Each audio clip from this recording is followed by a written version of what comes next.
सिद्धं जिनेन्द्रममलाप्रतिमप्रबोधम् निर्वाणमार्गममलं विबुधेन्द्रवन्द्यम् संसारसागरसमुत्तरणप्रपूतम् वक्षे समाधिशतकं प्रणिपत्य वीरम् येनात्मा बुध्यतात्मैव परत्वेनैव चापरम् अक्षयानन्तबोधाय तस्मै सिद्धात्मने नमः। सकल विभाव अभाव कर किया आत्म कल्याण परमानंद सुबोधमय नमो सिद्ध भगवान।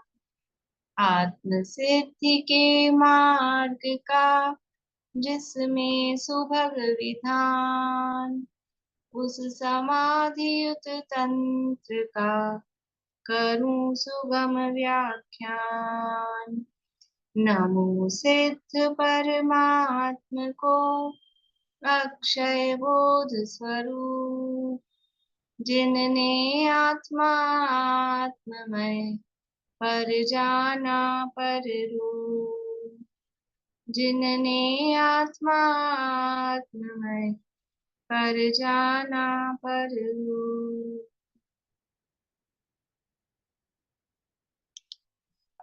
समाधि तंत्र नामक के शास्त्र है आचार्य पूज्यपाद स्वामी द्वारा रचित।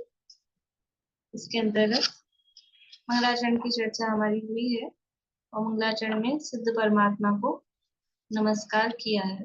दो गाथाओं में यानी दो श्लोकों में मंगलाचरण किया है। तो पहला श्लोक जो है उसमें सिद्ध परमात्मा को नमस्कार किया है और उनको नमस्कार के साथ सिद्ध बनने का उपाय, पहले लाइन में तो सिद्ध बनने का उपाय बताया है और फिर दूसरी पंक्ति में उनके स्वरूप को बताते हुए उनको नमस्कार किया है। तो सिद्ध बनने का उपाय वो भेद ज्ञान है। तो भेद ज्ञान की आवश्यकता क्यों है? क्योंकि हमें भी सिद्ध बनना है, भेद ज्ञान की आवश्यकता।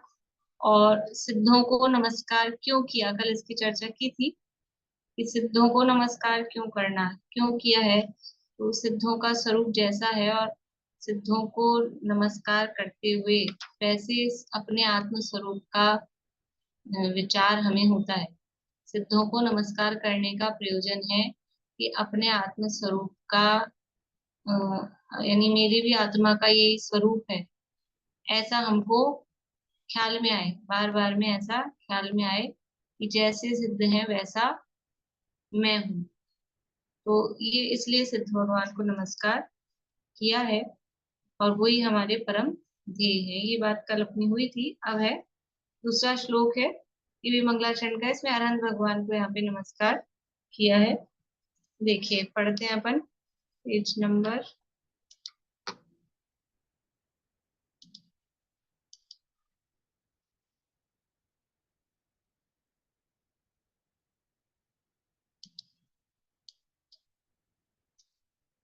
7 है। अब ये 6 पे उत्थाने का। अब उक्त प्रकार के सिद्ध स्वरूप का तथा उसकी प्राप्ति के उपाय के उपदेशदाता इष्ट देवता विशेष सकल आत्म की अनंत भगवान की स्तुति करते हुए कहते हैं कि ये जो ये सिद्ध के स्वरूप को यहाँ बताया गया है, जिनको हमने नमस्कार किया है, उस सिद्ध स्वरूप की का और उसकी प्राप्ति का उपाय, सिद्धों का क्या स्वरूप है और उस सिद्ध स्वरूप को प्राप्त करने का क्या उपाय है, इसका उपदेश किसने दिया है कि इसके उपदेशदाता जो है वो इष्ट देवता विशेष सकलात्मक की यानी अनंत भगवान जो सकलात्मा है, सकल परमात्मा जिसे अपन बोलते हैं, सकल परमात्मा है, सकल आत्मा, उन अनंत भगवान की स्तुति करते हुए अब यहाँ पर श्लोक कह रहे हैं। 2 नंबर का श्लोक है। ये छंद दूसरा है, पृथ्वी छंद होना चाहिए जहां तक है ये पढ़ती हूँ मैं।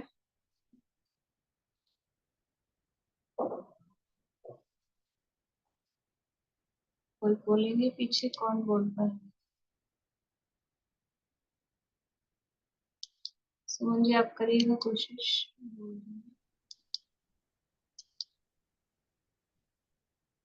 जयन्ती यस्यावदतोऽपि भारती, जयन्ती यस्यावदतोऽपि भारती, जयन्ती यस्यावदतोऽपि भारती। विभूतय, पहले पूरा मैं बोलती हूँ एक बार। जयन्ती यस्यावदतोऽपि भारती, विभूतयस्तीर्थकृतो क्रतोऽप्यनिहितो, शिवाय धात्रे सुगताय विष्णवे, जिनाय तस्मै सकलात्मने नमः। बोलिए। जयन्ती यस्यावदतोऽपि भारती, विभूतयस्तीर्थकृतोऽप्यनिहितो, शिवाय धात्रे सुगताय विष्णवे, जिनाय तस्मै सकलात्मने नमः। मैं बोलूं एक बार?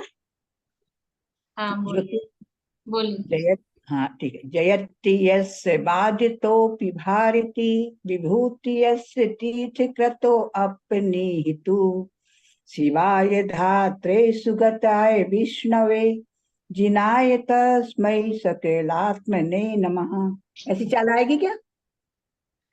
वो बोलते ना अलग कुछ ऐसे। वो कुछ ऐसे ही है मतलब, हाँ वो मुझे वैसे ही लेकिन लगा, वो इसलिए मैं बोला परफेक्ट। मैं बोलूं।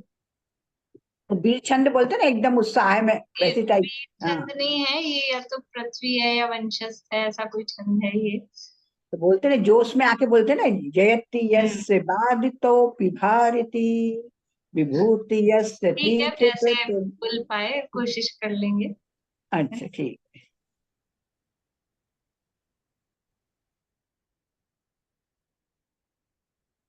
चलिए अपन अर्थ करते हैं, फिर देखते हैं उसकी लय जो भी है। जयंती, जयंती यानी जयवंत वर्तता है, उसकी जय है, जय हो या जयवंत वर्तती है। कौन? यस्य, यस्य यानी जिस, वद, यस्य अवदतो अपि, अवदतः अपि यानी बिना बोले ही। पहले शब्द अर्थ बता रही हूँ कि यस्य यानी जिसकी, अवदतः अपि बिना बोले ही, भारती यानी जिन, वाणी दिव्य ध्वनि, विभूत है, विभूतयः यानी विभूति, तीर्थ कृत, तीर्थ कृत यानी कि तीर्थंकर, तीर्थ कृतः तीर्थंकर, और अपि, तीर्थ क्रतो है ना, तो तीर्थ कृतः अपि अनिहितु, तीर्थंकर अपि यानी भी, अनिहितु यानी बिना इच्छा के, अनिहितु बिना इच्छा के,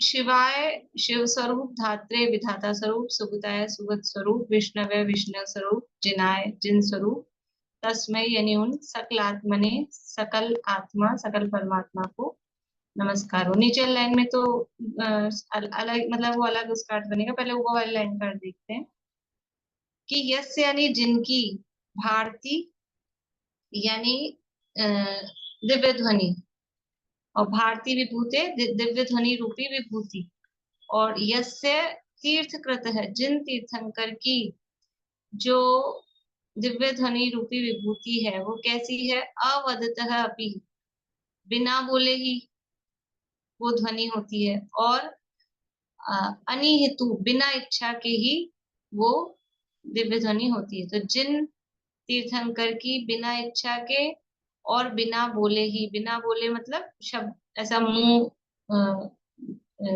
का हिलाना नहीं होता है, होठों का हिलाना नहीं होता है, तो बिना इच्छा के और बिना बोले ही जिनकी दिव्य ध्वनि रूपी विभूति वो जयंती यानी जयवंत वर्तती है। किसको नमस्कार कर रहे हैं? अरहंत परमात्मा को नमस्कार कर रहे हैं, तस्मै सकलात्मने नमः, उन सकल परमात्मा को नमस्कार हो। तो वो सकल परमात्मा कैसे हैं, उनकी विशेषता बता रहे हैं। तो पहली लाइन में बताई है कि उनकी दिव्य ध्वनि होती है और दिव्य ध्वनि रूपी विभूति उनके है। तो उस दिव्य ध्वनि की विशेषता बता रहे हैं कि अवदतः अपि, बिना बोले ही होती है, और अनिहितु, बिना इच्छा के ही होती है। वो दिव्य ध्वनि विभूति स्वरूप है। भारती यानी दिव्य ध्वनि, भारती जिनवाणी को भी कहते हैं। तो दिव्य ध्वनि विभूति स्वरूप है और वो बिना इच्छा के, बिना बोले ही जयवंत वर्तती है।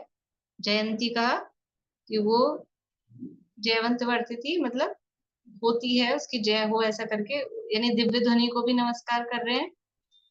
और फिर और विशेषताएं नीचे वाली लाइन में बता रहे हैं। ये समझ में आया? जयंती यस्य अवदतः अपि भारती विभूतयः तीर्थकृत अपि अनिहितु। नीचे से अनुवाद देख लेते हैं एक बार। जिस तीर्थंकर की अनिहितु अपि, बिना इच्छा के, अर्थात इच्छा के अभाव में भी, एवं अवदतः अपि, बिना बोले भी, अर्थात तालु ओष्ठ आदि द्वारा शब्दोच्चारण नहीं किए जाने पर भी, भारती विभूतय, दिव्य ध्वनि अर्थात ओंकार रूप जिनवाणी की विभूति जयंती जयवंत वर्तती है, सदैव जय को प्राप्त होती है। अभी टीका में भारती विभूति यहाँ तो एक साथ लिया है, दिव्य ध्वनि रूपी विभूति, और वहां इनको दोनों को अलग अलग करके भी टीका में अर्थ किया है कि भारती को अलग दिव्य ध्वनि और विभूति का अलग अर्थ छत्र चमन आदि वो विभूति। लेकिन वो भारती विभूति ज्यादा उचित बैठता है कि वो जयवंत वर्तती है उसके साथ में। छत्र चमन आदि का क्या जयवंत वर्तना है। अभी देखिए आगे, शिवाय, शिवाय यानी कि तस्मय, यानी उन, शिवाय यानी शिव स्वरूप। शिव का अर्थ क्या होता है? शिव यानी, देखो अब ये शब्द कौन से ले रहे हैं? शिवाय, शिव, धात्रे यानी विधाता, सुगताय, विष्णवे, नाम वो ले रहे हैं, बुद्ध वीर जन हरिहर ब्रह्मा, या उसको स्वाधीन कर, नाम वो सारे ले रहे हैं। लेकिन अर्थ क्या है उन नामों का भी? अर्थ शिव का मतलब क्या है? शिव का एक तो अर्थ अपन करते हैं शिव यानी मोक्ष, तो शिवाय यानी मोक्ष स्वरूप, और दूसरा शिव का अर्थ होता है कल्याणकारी। शिव यानी कल्याणकारी। तो जो शिवाय यानी शिव स्वरूप है, अर्थात मोक्ष स्वरूप है, अथवा जो कल्याणकारी है। और धात्रे, धात्रे यानी जो विधाता है। किसके विधाता है? किसके विधाता है? धाता सिधीर शिव मार्ग विधेर विधानात्। भक्तामर में मोक्ष के मार्ग को आप निर्माण करते हो, मोक्ष के मार्ग के आप विधाता हो। मोक्ष के मार्ग बनाते हैं कि बताते हैं? कि बताते हैं, लेकिन उस पर चल के उसका निर्माण किया है। जैसे आपने मोक्ष मार्ग पर चले ना, और आदिनाथ भगवान की स्तुति है, तो मोक्ष का मार्ग इस युग में किसने बताया? और जो भी तीर्थंकर है वो क्या बताते हैं? तीर्थंकर क्या बताते हैं? कि सारे द्वादशांग में जाने दुनिया भर का वर्णन है, वो द्वादशांग में जो भी वर्णन है वो तो मोक्ष मार्ग बताते हैं, वो वर्णन सब आता है। लेकिन वो वर्णन के लिए वर्णन नहीं है, मोक्ष मार्ग के विधाता है। तो धात्रे यानी विधाता है मोक्ष मार्ग का, वो बताने वाले हैं, उसके निर्माण करने वाले हैं। सुगताय, सुगत किसको कहते हैं? देखो विधाता से दुनिया में किसको कहते हैं? विधाता ब्रह्मा, ब्रह्मा को विधाता कहते हैं, शिव कह ही दिया है। सुगत किनको कहते हैं? सुगत बोलिए अर्चना जी। कपिल को बौद्ध होते गुरु को। बौद्ध, बुद्ध को सुगत कहते हैं, ठीक है ना।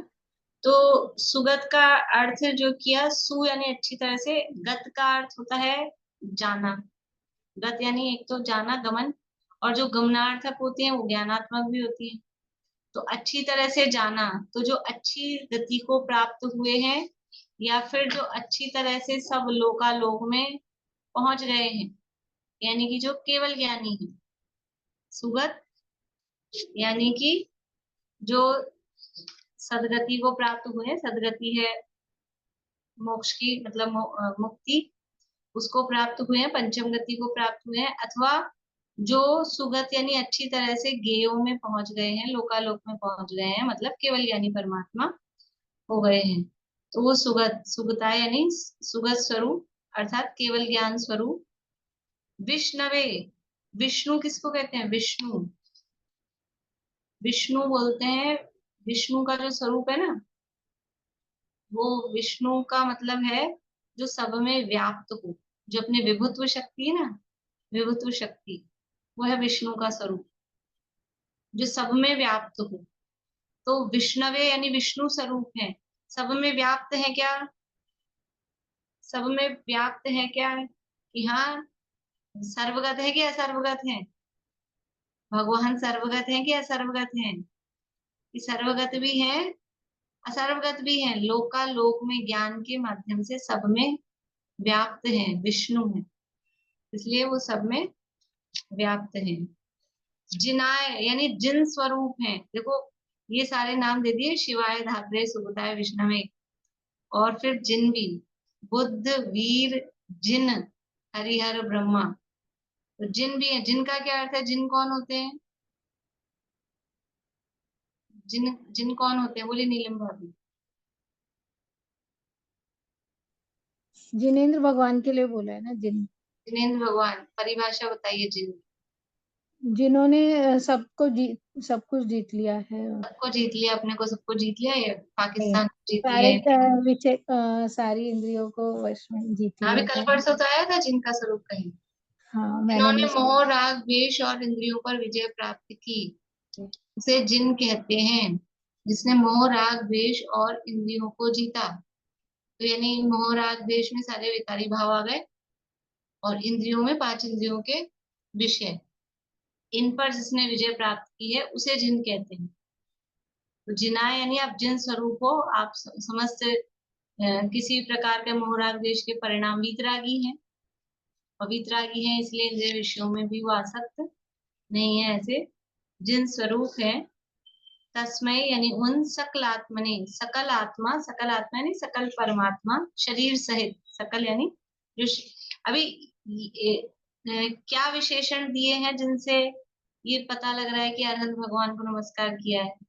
तो पहला जो दिव्य ध्वनि वाला दिया, दिव्य ध्वनि किसकी होती है? अनंत भगवान की। और अब यहाँ पे कह दिया सकल आत्मनि, वो सकल परमात्मा है, शरीर सहित परमात्मा को नमः यानी नमस्कार करते हैं। देखिए अन्वयार्थ पढ़ते हैं, अन्वयार्थ में काफी खुलासा है, फिर टीका में भी यही है। जिस तीर्थंकर की बिना इच्छा के अर्थात इच्छा के अभाव में भी, एवं बिना बोले भी अर्थात तालु, ओष्ठ आदि द्वारा शब्दोच्चारण नहीं किए जाने पर भी दिव्य ध्वनि अर्थात ओंकार रूप जिनवाणी की विभूति जयवंत वर्तती है, सदैव जय को प्राप्त होती है, उस शिव स्वरूप अर्थात परम कल्याणकारक या अक्षय सुख स्वरूप परमात्मा के लिए, शिव का अर्थ कल्याण और शिव का अर्थ मोक्ष, तो वो दोनों अर्थ यहाँ दिए, परम कल्याणकारक या अक्षय सुख स्वरूप परमात्मा के लिए धात्रे यानी ब्रह्म स्वरूप सन्मार्ग के उपदेश द्वारा लोक के उद्धारक विधाता के लिए, सुखदाय सद्बुद्धि एवं सदगति को प्राप्त परमात्मा के लिए, विष्णवे अपने केवल ज्ञान द्वारा समस्त चराचर पदार्थों में व्याप्त होने वाले विष्णु स्वरूप सर्वदर्शी सर्वज्ञ परमात्मा के लिए, एवं जिनाय संसार परिभ्रमण के कारणभूत मोह, राग, द्वेष तथा इंद्रिय के विषयों को जीतने वाले वीतरागी जिनेन्द्र भगवान के लिए, और सकलात्मने ज्ञानावरणादि चार घातिया कर्मों का अभाव करने वाले अरहंत परमात्मा के लिए नमः नमस्कार हो। ये जो नमः के योग में चतुर्थी विभक्ति लगाते हैं, शिवाय, सुगताय, जिनाय, मतलब उनके लिए, उनके लिए, उनके लिए, ऐसा करके नमस्कार हो। ठीक है, देखिए टीका। जिन भगवान की जयवंत वर्तती है अर्थात सर्वोत्कृष्ट रूप से वर्तती है। क्या वर्तती है? क्या जयवंत वर्तती है? भारती की विभूतियां, भारती की अर्थात वाणी की, और विभूतियां अर्थात सर्व आत्माओं के हित का उपदेश देना इत्यादि रूप संपदाएं। ये दिव्य ध्वनि है, ये विभूति है, और दिव्य ध्वनि की विभूतियां क्या है कि सबके हित का उपदेश। दिव्य ध्वनि को दिव्य ध्वनि क्यों कहते हैं? दिव्य ध्वनि को दिव्य ध्वनि क्यों कहते हैं? दिव्यता क्या है उसमें कि एक तो बिना होठ आदि हिले हुए ओंकार रूप, ओंकार रूप वो वाणी होती है। आज ये इसी में अभी आगे आएगा कि उनके, अपन तो बोलते हैं ना तो बीच बीच में सांस लेते हैं, सांस लेते हैं तो थोड़ा गैप पड़ता है, भले अपने पकड़ में नहीं आया, आदत हो गई अपन को ऐसी। लेकिन अब उनके इस तरह से, क्योंकि वो मुंह से और होठ इससे तो ले नहीं रहे हैं, ओंकार रूप खिल रही है, तो वो ओंकार कंटिन्यू, बीच में रुकना सांस लेना वो कुछ नहीं, कंटिन्यू वो ओंकार रूप चलती रहती है। तो ये उसकी दिव्यता। और दूसरी दिव्यता क्या है, मतलब ये तो समझ लो बाहरी दिव्यता, कि उसमें मोक्ष मार्ग का उपदेश उस वाणी में, दुनिया की जो भी उपदेश होते हैं, वाणी होती है, वो सब भक्त बनाने वाले या फिर विषय भोगों में उलझाने वाले ऐसे उपदेश मिलेंगे किसी के भी, ए टू जेड किसी को भी देख लो। कोई ये नहीं कहेगा कि अपने स्वरूप को जानो पहचानो, उसमें लीन हो के स्वयं भगवान बन लो। भक्त बनने तक का उपदेश मिलेगा। तो ये उसकी उस वाणी की वो दिव्यता है, तो इसलिए वो विभूति है। सर्व आत्माओं के हित का उपदेश देना इत्यादि रूप संप्रदाय जयवंत वर्तती है। कैसे होते हुए उनकी वाणी की विभूतियां जयवंत वर्तती है? नहीं बोलते होने पर, अर्थात तालु ओष्ठ के संपुट रूप यानी संयोग सम व्यापार द्वारा वचनोच्चार किए बिना भी उनकी वाणी प्रवर्तती है। तथा कहा है कि, अभी कहीं का श्लोक यहाँ कोट किया है ऊपर संस्कृत में, उस श्लोक का अर्थ ही अपन पढ़ लेते हैं।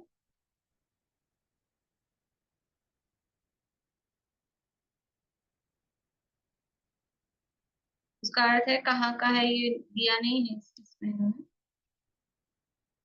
जो सर्व आत्माओं को हित रूप है, ये किसकी किसकी बात चल रही है? ये वाणी की, दिव्य ध्वनि की, दिव्य ध्वनि की विशेषताओं की चर्चा चल रही है। जो सर्व आत्माओं को हित रूप है, वर्ण रहित निरक्षरी है। वर्ण रहित मतलब कलर से रहित, वर्ण का मतलब कलर नहीं, वर्ण है नहीं अक्षरों को जो वर्ण कहा जाता है, वर्णमाला। वर्ण रहित निरक्षरी है, दोनों ओष्ठ के परिस्पंदन हलन चलन रूप व्यापार से रहित है। हम जो बोलते हैं वो कैसे हैं? होठ हिलते हैं, होठ हिलते हैं, इस तरह से प्रवृत्ति होती है ना बोलने की, तो उससे वो व्यापार मतलब उस प्रवृत्ति से रहित है। किसी दोष से मलिन नहीं है। और दुनिया में जो वाणी होती है तो उसमें कुछ ना कुछ भाषा में कोई ना कोई दोष उसमें होता है, कि व्याकरण संबंधी हो कि और किसी तरह का दोष हो। वहां किसी भी तरह का दोष नहीं है, किसी दोष से मलिन नहीं है। उसके उच्चारण में श्वास का कंपन नहीं होने से अक्रम यानी एक साथ है। अब एक साथ का क्या मतलब? वो दिव्य ध्वनि एक साथ है, तो एक ही तो ओम शब्द चलता है एक साथ का मतलब। और तो कुछ वाक्य तो होते नहीं है उस दिव्य ध्वनि में। ऐसा तो जैसे भी अपन वाक्य बोल रहे हैं, यह मैं प्रत्यक्ष अखंड अनंत चिन्मात्र ज्योति आत्मा अनादि अनंत नित्य उदय रूप विज्ञान घन स्वभाव भावत के कारण एक हूँ। तो ऐसा ऐसा कोई वाक्य तो बोला नहीं, तो फिर एक साथ का क्या मतलब है?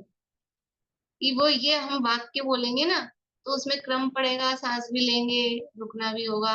और उनकी क्या है, निरक्षरी पहले कह दिया, होठ वगैरह हिल नहीं रहे, श्वासोश्वास के बीच में कोई वो नहीं है। भगवान के इस तरह का श्वासोश्वास प्राण होता है आनंद दशा में, लेकिन इस तरह का श्वासोश्वास नहीं होता है। तो अब वो ओंकार रूप जो खिल रही है, तो वो निरंतर जो कहा है ना एक साथ है, तो वही वही चलता रहेगा 6 घड़ी तक, वो एक साथ ऐसा। उसके उच्चारण में श्वास का, आजकल आप कभी देखेंगे ना, इसमें गर्जितो गायक में कहीं है ओम, इसके मतलब वो बनाया है किसी ने, यूट्यूब पे कहीं सर्च करेंगे ना ओम, ओम साउंड करके ऐसा कुछ, पहले कभी गुरुदेव के प्रवचन के पहले या बाद में कहीं कभी ना कभी चला था वो। निशा आंटी आपने ध्यान दिया, गर्जितो के ऐप पे जो गुरुदेव के प्रवचन आते हैं ना, उसमें वो ओम साउंड वो चला था एक आध बार कभी। तो वो अच्छा लगता है, मतलब ऐसा लगता है कि थोड़ा दिव्य ध्वनि का फील आता है कि कैसा क्या होगा। देखिए मुझे मिलेगा निकलेगा तो मैं सेंड करूंगी। किसी दोष से मलिन नहीं है, उसके उच्चारण में श्वास का कंपन नहीं होने से अक्रम यानी एक साथ है, और जिसे शांत तथा क्रोध रूपी विष से रहित के साथ पशुगण ने भी कर्ण द्वारा अपनी भाषा में सुनी है। ये श्लोक का अर्थ कर रहे हैं ना, इस श्लोक में देखिए थर्ड लाइन संस्कृत में, शांत आमर्ष विषय समम पशुगणे अकर्णितम करने भी, कि शांत और क्रोध रूपी विष से, आमर्ष विषय क्रोध रूपी विष से रहित, तो ये किस मुनि शब्द मानी दिया, तो जो शांत है क्रोध से रहित है तो वो मुनि है। मुनि राजों के साथ पशुगण भी सुनते हैं, मतलब एक उच्च स्तर का मुनिराज को ले लिया और एक लोअर में पशु को ले लिया, मतलब सब सुनते हैं। वो दिव्य ध्वनि की क्या विशेषता है कि वो दिव्य ध्वनि ऐसा नहीं है कि बड़े लोगों के लिए ही है या फिर छोटे लोगों के लिए है, उसे मुनिराज से लेके पशु तक, मतलब जो उच्च अधिक से अधिक ज्ञानधारी हैं, चार ज्ञान के धारी गणधर देव भी उसको सुनते हैं, और जिनका ज्ञान, पशुओं का ज्ञान सबसे कम होता है, वो पशु भी उसको कर्ण द्वारा अपनी भाषा में सुनते हैं। वह दुख विनाशक सर्वज्ञ की अपूर्व वाणी हमारी रक्षा करो। वो वाणी कैसी है कि दुख का नाश करने वाली है और अपूर्व है, जो कभी नहीं हुई पहले, कभी नहीं हुई, मतलब जब दिव्य ध्वनि होती है तो वो अपूर्व है। बाकी ये तो सब क्या है, संसार में जो हम बातें करते हैं ये तो सब, इसमें क्या अपूर्वता है, तो वही शब्द है, घूम फिर के वही आते हैं, लेकिन दिव्य ध्वनि है वो विशेष है। अथवा भारती विभूतया का अर्थ भारती अर्थात वाणी, और विभूतियां अर्थात तीन छत्रादि, ऐसा भी होता है। ये भी मैंने बताया, इन्होंने ऐसा भी अर्थ किया है कि भारती का अर्थ तो दिव्य ध्वनि है ही, और विभूति से अर्थ छत्र चौर महामंडल जो भी सारे हैं उनको विभूति में ले लिया। तथा कैसे भगवान की, अब ये वाणी की बात बता दी, वो वाणी तो है, भगवान कैसे हैं, कैसे भगवान की वो वाणी है, तो तीर्थ के कर्ता होने पर भी इच्छा रहित, भगवान तीर्थ के करता है लेकिन भगवान को इच्छा है क्या कि मेरी वाणी खिले, मैं बोलूं। हम बोलते हैं, वो बिना इच्छा के बोलते हैं क्या, इच्छा पूर्वक बोलते हैं, इच्छा होती है तो बोलते हैं।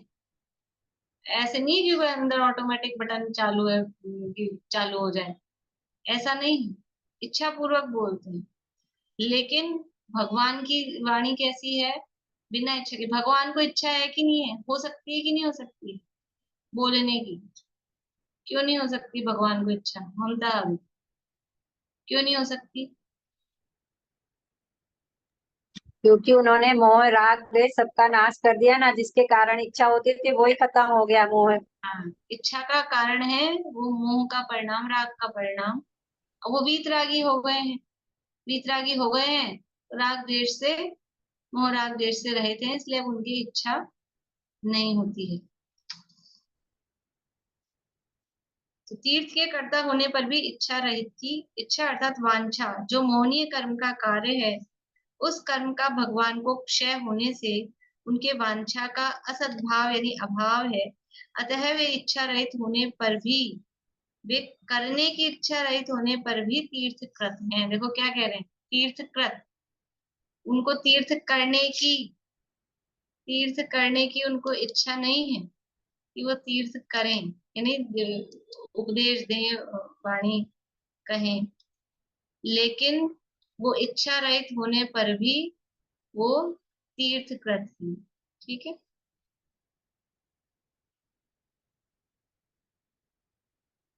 इच्छा रहित होने पर भी वो तीर्थ करते हैं। अर्थात संसार से तारने के, पार करने के, कारणभूत बने के कारण तीर्थ समान, अर्थात तीर्थ माने आगम, उसके करने वाले हैं, उनकी वाणी जयवंत वर्तती है। तीर्थ का अभी अपने दिन में भी चला था ना, कार्तिकेय अनुप्रेक्षा में तीर्थ शब्द। देखो वहां भी दो तरह से, एक तो तक कर्ता की अपेक्षा से, करण की अपेक्षा से, तो वहां भी दोनों की जो तीर्था है, स्वयं तीर्था है वो तीर्थ, और जिसके द्वारा तिरा जाता है वो तीर्थ। तो करण साधन है, कर्तृ साधन है, करण साधन है। जैसे ज्ञान की जो स्वरूप बताते हैं, ज्ञान किसे कहते हैं कि जो जानता है वो ज्ञान, जिसके द्वारा जाना जाता है वो ज्ञान, है ना। दोनों, एक कर्तृ की अपेक्षा, एक करण की अपेक्षा। तो यहाँ पर भी जो तीर्थ का स्वरूप बताया है कि संसार से पार करने की, संसार से तारने के कारणभूत, संसार से कौन तारता है कि वाणी दिव्य ध्वनि, तो संसार से पार उतारने के कारणभूत पने के कारण तीर्थ के समान, अर्थात जो आगम है, तीर्थ माने आगम, उसके करने वाले हैं। इच्छा नहीं है लेकिन फिर भी वो उसके करने वाले हैं, इसलिए उनको तीर्थकृत कहते हैं। उनकी वाणी जयवंत वर्तती है। एक वो बड़े पंडित साहब की है, शांतिनाथ भगवान की पूजन का है, ये देव क्रोध बिन कर्म शत्रु किम मारा, बिन राग भव्य जीवों को कैसे तारा। जहां तक शांतिनाथ भगवान की पूजन की जयमाला में है, ये प्रभु शांतिनाथ लख शांत स्वरूप तुम्हारा, चित शांत हुआ मैं जाना जाननहारा। हे देव क्रोध बिन कर्म शत्रु किम मारा, कर्मों को मारा, कर्मों का नाश किया, क्रोध है ही नहीं। किसी को हम नाश करेंगे तो गुस्सा क्रोध करके तो नाश करेंगे ना, गुस्से में, क्रोध है ही नहीं, फिर भी कर्म शत्रु को मारा, ये विरोधाभास अलंकार। और बिन राग भव्य जीवों को कैसे तारा, भव्यों को तार दिया, पार उतार दिया, राग है ही नहीं।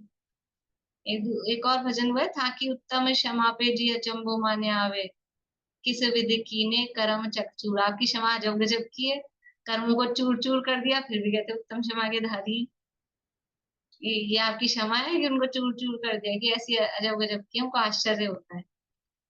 ऐसा यहाँ पर कह रहे हैं कि यद्यपि उनकी इच्छा नहीं है, फिर भी बिना इच्छा की वो तीर्थ को, अर्थात पार उतारने के कारण स्वरूप जो आगम है, जिनवाणी है, दिव्य ध्वनि है, उसको करने वाले हैं, उनकी वाणी जयवंत वर्तती है। देखिए मतलब अपनी चर्चा हो गई है, रीडिंग कर लेते हैं अपन। मैंने इसीलिए कल कहा था कि बहुत ज्यादा कुछ वो टीका में नई बातें नहीं है, पर जहाँ होगी वहां कर लेंगे अपन, रीडिंग कर लेंगे बाकी सीधे। कैसे नाम वाले उन्हें नमस्कार, यानी अब उनके नाम बता रहे, जिनको नमस्कार कर रहे हैं उनके नाम क्या है, कैसे नाम वाले।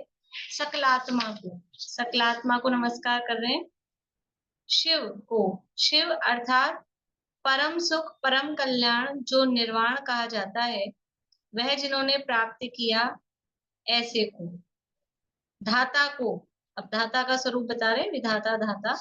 असी मसी कृषि आदि द्वारा सन्मार्ग के उपदेशक होने के कारण, जो सकल लोक के अभ्युद्धारक तारणहार हैं। धाता का मतलब जो युग की आदि में, ये भी किसने सिखाया, षट कर्म भी किसने सिखाए, असी मसी कृषि विद्या वाणिज्य शिल्प, ये भी राजा ऋषभ देव ने, तो वो जो तीर्थंकर होने वाले थे वो उन्होंने सिखाया। और दिव्य ध्वनि में भी, दिव्य ध्वनि में भी द्वादशांग में सारा वर्णन आता है, तो इसलिए वो लोक के ये धाता है, लोक व्यवस्था को बनाने वाले कहो, बताने वाले कहो, इसलिए उनको धाता। और असली तो बात है कि मोक्ष मार्ग का उपदेश देते हैं, इसलिए वो धाता है। सन्मार्ग के उपदेशक होने के कारण लोक के अभ्युद्धारक, यानी लोक का तारण, अभ्युद्धार करने वाले,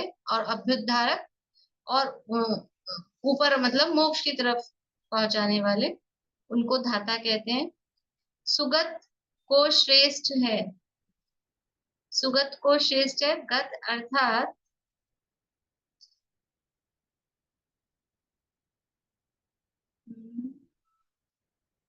सुगत को, यानी यहाँ डैश होना चाहिए, इसमें मेरी वाली में सुगत को अर्थात, सुगत को यानी श्रेष्ठ है, तो सुगत को अर्थात, गत अर्थात ज्ञान, जिनका श्रेष्ठ है, गत अर्थात ज्ञान। सुगत को नमस्कार किया तो सु यानी श्रेष्ठ, ऐसा है उसका अर्थ। सु यानी श्रेष्ठ और गत अर्थात ज्ञान। तो जिनका, जिनका अथवा जो भले प्रकार अपुनरावर्त्य गति को, मोक्ष को प्राप्त हुए हैं। देखिए थोड़ा सा मतलब बात वही है, इसको लिखने में ऐसा है ना। सुगत को तो सु अर्थात श्रेष्ठ, गत अर्थात ज्ञान। तो जिनका जो ज्ञान है वो कैसा है, श्रेष्ठ ज्ञान है उनको, अथवा सुगत, अब दूसरा अर्थ कर रहे हैं सुगत का।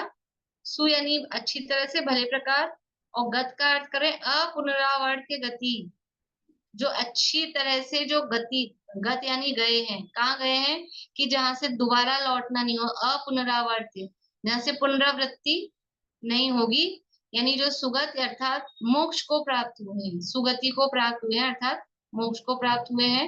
और सुगत अर्थात जिनका ज्ञान श्रेष्ठ है, ऐसे केवल ज्ञान को जो प्राप्त हुए हैं।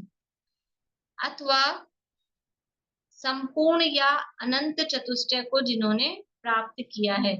सुगत अर्थात वो अच्छी तरह से जिन्होंने प्राप्त किया है, क्या कि अनंत चतुष्टय को जिन्होंने प्राप्त किया है, ऐसे सुगत को। अनंत ज्ञान अकेला आएगा नहीं, जो सुगत का अर्थ हमने ज्ञान किया ना, श्रेष्ठ ज्ञान को प्राप्त किया, तो ज्ञान अकेला आएगा नहीं, वो चतुष्टय सहित ही आता है। तो अनंत चतुष्टय को जिन्होंने प्राप्त किया है, ऐसे सुगत को। फिर है विष्णु को। विष्णु कैसे हैं, जो केवल ज्ञान द्वारा अशेष यानी समस्त वस्तुओं में व्यापक है, समस्त वस्तुओं में व्यापक है। जो दुनिया में कहते हैं ना, तुझ में, मुझ में, खड़ग में, खम्भ में, सब में भगवान है, ऐसा दुनिया में कहते हैं कि हर हर जगह भगवान है। तो कैसे हैं, वो केवल ज्ञान के द्वारा सब में व्यापक हैं, व्याप्त हैं, ऐसे को। फिर जिनको, जिनने कहा अनेक भवरूपी अरण्य यानी वन को प्राप्त कराने के कारणभूत कर्म शत्रुओं को जिन्होंने जीता है, उन जिनको, जिन यानी जीतने वाला, किसको जीतने वाला, कि कर्म शत्रुओं को जीतने वाला। और वो कर्म शत्रु कैसे हैं, अनेक भवरूपी अरण्य को प्राप्त कराने के कारणभूत, यानी हमको ऐसे वन को प्राप्त कराते हैं कर्म कि अनेक भवों में, भव भवांतर में घूमते रहे। अरण्य मतलब वन, जंगल में जैसे भटकता है ना आदमी, तो ऐसे ही अनेक भवों में जीव भटक रहा है, और उसको इसको ऐसी दशा प्राप्त कराने का कारण कौन है, कि वो कर्म। तो ऐसे कर्म शत्रुओं को जिन्होंने जीता है, उन जिनको, ऐसे सकलात्मा को, कल अर्थात शरीर सहित जो वर्तते हैं, वे सकल, और सकल अर्थात सशरीर,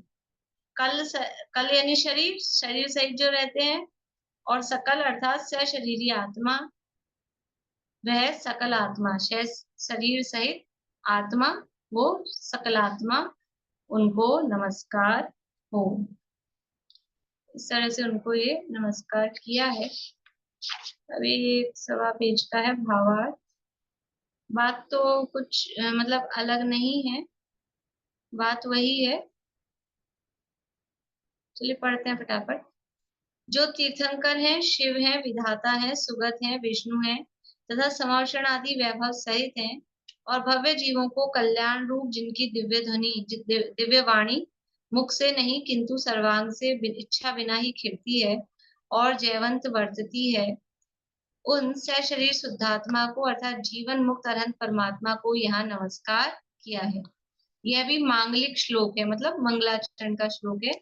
इसमें ग्रंथकार ने श्री अरहंत परमात्मा को और उनकी दिव्य ध्वनि को नमस्कार किया है। जयंती शब्द दिया था, तो दिव्य ध्वनि को जय रूप अपन ने देखा था कहाँ, द्रव्य संग्रह में, कि नमस्कार भी 2-3 टाइप के होते हैं। जयवंत वर्ते जो ऐसा कहते हैं ना, जय हो कहना ही नमस्कार सूचक है।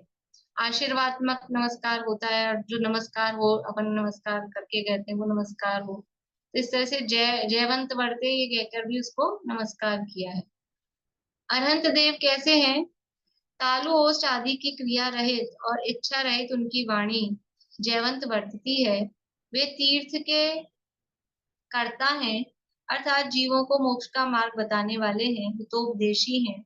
मोह के अभाव के कारण उनके किसी भी प्रकार की इच्छा शेष नहीं रही, अर्थात वे वीतरागी हैं, और ज्ञानावरणादि 4 घातीय कर्मों का नाश होने से उनके अनंत ज्ञानादि चतुष्टय प्रकट हुए हैं, अर्थात वे सर्वज्ञ हैं। तथा वे शिव हैं, धाता हैं, सुगत हैं, विष्णु हैं, जिन हैं और सकलात्मा हैं। ये सब उनके गुणवाचक नाम हैं। नाम नहीं है अकेला, गुणों को बताने वाले नाम है। भगवान की वाणी कैसी है? वह दिव्य वाणी है जो भगवान के सर्वांग से बिना इच्छा के छूटती है, सर्व प्राणियों की हितरूप और निरक्षरी है। तथा भगवान की दिव्य ध्वनि को यहाँ सर्वांग से कहा है, कहीं सर्वांग से कहा जाता है, लेकिन वास्तव में तो वाणी मुख से खिलती है, तो ऐसा भी है कि भगवान यानी वाणी है वो मुख से ही खिलती है। होठ वोट तो हिलते नहीं है, लेकिन वो क्योंकि होठ नहीं हिल रहे तो क्या लगता है कि सर्वांग से वो खिलती है। इस पे बड़े मतलब समझिए डिस्कशन होते हैं विद्वानों के कि वाणी सर्वांग से खिलती है कि मुख से खिलती है, यथा योग्य जो भी हो। देखिए, तथा भगवान की दिव्य ध्वनि को देव, मनुष्य, तिर्यंच आदि सर्व जीव अपनी अपनी भाषा में अपने अपने ज्ञान की योग्यता अनुसार समझते हैं। उस निरक्षरी दिव्य ध्वनि को ओंकार ध्वनि कहते हैं। श्रोताओं के कर्ण प्रदेश तक वह ध्वनि न पहुंचे, वहां तक वह अनक्षर ही है, और जब तक श्रोताओं के कर्ण में प्राप्त होती है, पहुंचती है, तब अक्षर रूप हो जाती है। ये जब तक कान तक नहीं पहुंच रही तब तक वो अनक्षरी है, और जैसे ही कान में पहुंची तो वो सबको अपनी अपनी भाषा में वो समझ में आती है, तो वो अक्षर रूप होती है। इसीलिए इसको अनुभय भाषा बोलते हैं। भगवान की जो वाणी है, वचन, अनुभय वचन योग उसको कहा जाता है। जैसे सूर्य की ऐसी इच्छा नहीं है कि मैं मार्ग प्रकाश हूँ, ये मोक्षा प्रकाशक का दिया है, मैं मार्ग प्रकाश हूँ, किंतु स्वाभाविक ही उसकी किरणें फैलती है, जिससे मार्ग का प्रकाशन होता है। उसी प्रकार श्री वीतराग केवली भगवान की ऐसी इच्छा नहीं है कि हम मोक्ष मार्ग को प्रकाशित करें, परंतु स्वाभाविक रूप से ही अघाती कर्म के उदय से उनके शरीर रूप उद्गल दिव्य ध्वनि रूप परिणमते हैं, जिनसे मोक्ष मार्ग का प्रकाशन सहज होता है। ये मोक्ष प्रकाशक में दिया है। तो कुछ मतलब ज्यादा व्याख्या करने की आवश्यकता तो नहीं है ना, सबको समझ में आ रहा है ना? ये बात अपनी हो गई है, इसलिए मैं रीडिंग ही कर रही हूँ। देखिए आगे, भगवान की दिव्य ध्वनि द्रव्य शुद्ध वचन रूप है, वह सरस्वती की मूर्ति है। कारण की वचनों द्वारा अनंत धर्मात्मक आत्म द्रव्य को वह परोक्ष बताती है। ये जो दिव्य ध्वनि है वो द्रव्य शुद्ध वचन रूप, मतलब वो सरस्वती की मूर्ति, क्यों? क्योंकि वो आत्मा को बता रही है। केवल ज्ञान अनंत धर्म सहित आत्म तत्व को प्रत्यक्ष देखता है, अतः वह भी सरस्वती की मूर्ति है। ये समस्या का दूसरा कलश है, अनंत धर्मणस्तत्वं पश्यन्ति प्रत्येगात्मनः अनेकांतमयी मूर्ति नित्यमेव प्रकाशताम। तो वहां पे वो अनेकांतमयी मूर्ति सरस्वती की मूर्ति दिव्य ध्वनि को हाँ नमस्कार किया है, उसी का अर्थ यहाँ पे दे रहे हैं, क्योंकि वो अनंत धर्मात्मक आत्म द्रव्य को परोक्ष बताती है। केवल ज्ञान अनंत धर्म सहित आत्म तत्व को प्रत्यक्ष देखता है, वो प्रत्यक्ष देखता है, अतः वह भी सरस्वती की मूर्ति है। दिव्य ध्वनि है वो आत्म तत्व को बताती है, और केवल ज्ञान में वो आत्म तत्व प्रत्यक्ष दिखाई देता है। इस प्रकार सर्व पदार्थों के तत्व को बताने वाली ज्ञान रूप और वचन रूप अनेकांतमयी सरस्वती की मूर्ति है। सरस्वती की वाणी, भारती, शारदा, वाग्देवी इत्यादि बहुत नाम हैं। इस तरह से ये दूसरे श्लोक में दिव्य ध्वनि, जिनेन्द्र भगवान की वाणी और अनंत भगवान को नमस्कार किया है। अभी अगर इस दूसरे कलश की कुछ करनी होगी तो कल चर्चा करके फिर ये मतलब ये समय सार वाला जो दिया है, फिर कल तीसरा श्लोक अपन देखेंगे। अब इसमें ग्रंथ की प्रतिज्ञा तीसरे श्लोक में कर रहे हैं। आप लोग एक बार इंडेक्स देखिएगा तो आपको विषय वस्तु ख्याल आएगी कि क्या प्रकरण चलने वाला है। इसमें भी 3 प्रकार के आत्माओं का वर्णन है, बहिरात्मा, अंतरात्मा, परमात्मा। लेकिन जैसा वहां भेद प्रभेद वहां चलेंगे वैसे भेद प्रभेद नहीं, उस रूप में नहीं, लेकिन उनका स्वरूप बताया जाएगा किस तरह से उसका कारण क्या है, वैराग्य दशा का कारण क्या है और स्वरूप क्या है, वो यहाँ पे चलेगा। अभी जिनवाणी स्थिति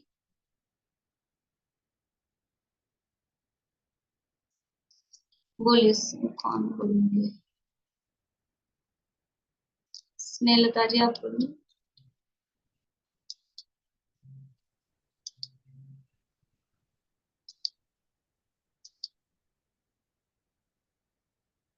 स्नेहलता जी।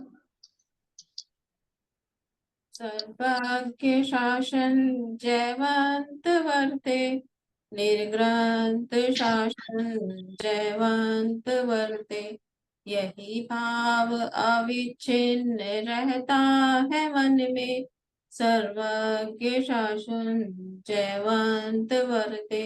निशंक निर्भय रहे हम सदा ही, अरे स्वप्न में भी न कुछ कामना हो। निरपेक्ष रह कर करे साधना नित, कभी ग्लानि भय या अनुत्साह न हो।